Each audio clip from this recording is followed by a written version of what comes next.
কে বলতাছে আবু যর গিফারি এখনো ঘুমাইছো কেন? ফাতেমাকে দাফন করার জন্য তোমার অপেক্ষায় আছে এরা, তাড়াতাড়ি যাও। তখন উনি গেছেন, হইছে কই আবু যর গিফারি রাদিয়াল্লাহু তাআলা আনহুকে দিয়া কিছু মন্তব্য করে খারিজি দলেরা। আমি এই সম্পর্কে আপনাদেরকে একটু অবগত করতে চাই। এর মধ্যে হইল একটা, হজরত হাসান, হজরত হুসাইন, হজরত আলী তিনজন ছিলেন ওনাকে কবরস্থ করার, আর কেউ নাই। ওনারা কান্নাকাটি করতেছে কেমনে ওনাকে দাফন করব। রাসূল পাক সাল্লাল্লাহু আলাইহি সাল্লাম আবু যর গিফারি রাদিয়াল্লাহু তাআলা আনহু যখন দেখলো ঘুমাইয়া রইছে এশার নামাজের সময়, ওনাকে বলতাছে আবু যর গিফারি এখনো ঘুমাইছো কেন? ফাতেমাকে দাফন করার জন্য তোমার অপেক্ষায় আছে এরা, তাড়াতাড়ি যাও।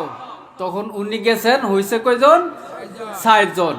৬০ জনের মধ্যে হাসান হুসেন রাদিয়াল্লাহু আনহু ওনারা ওনাকে দাফন করছে। আলী রাদিয়াল্লাহু আনহু দাঁড়ায় রইছে বাইরে।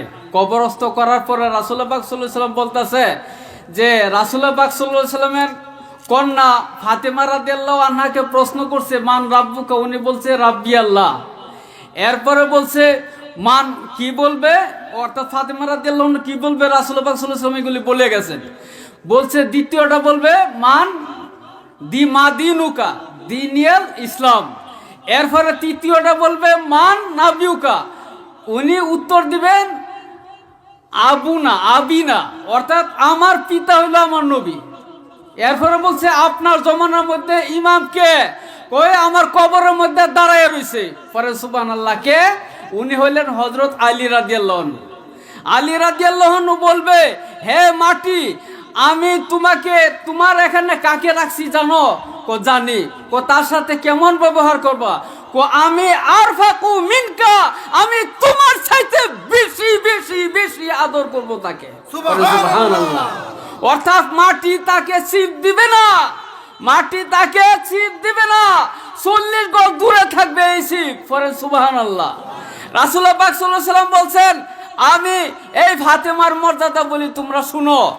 এই ফাতেমার ডান দিকে 20,000 ফেরেশতা, 30,000 ফেরেশতা, বাম দিকে 30,000 ফেরেশতা, সামনে 30,000 ফেরেশতা, পিছনে 30,000 ফেরেশতা কবরের মধ্যে পাহারা দিবে।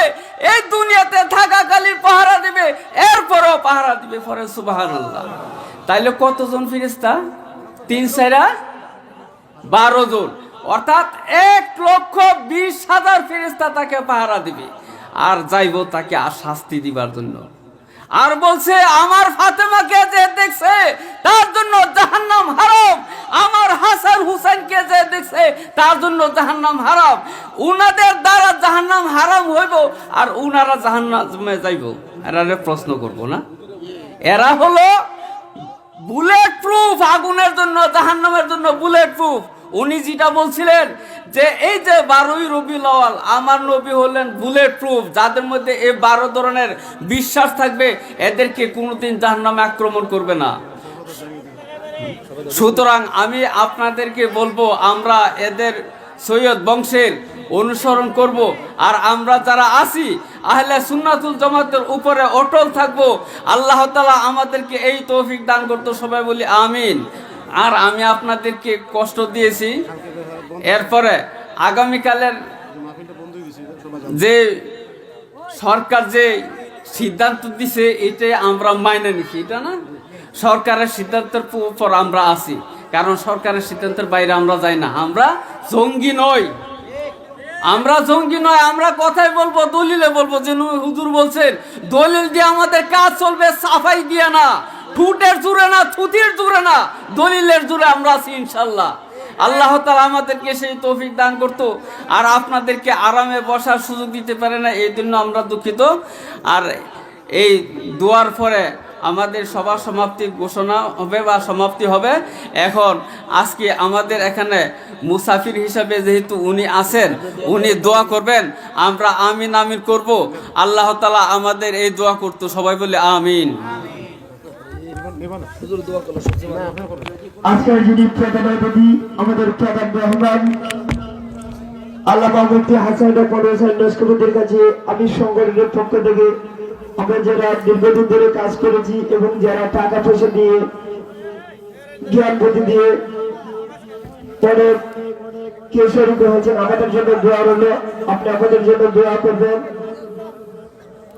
আর একটা লাইট পাওয়া গেছে, উপযুক্ত ফরমান দিয়ে আমার কাছে লাইটে নিয়ে যাবেন।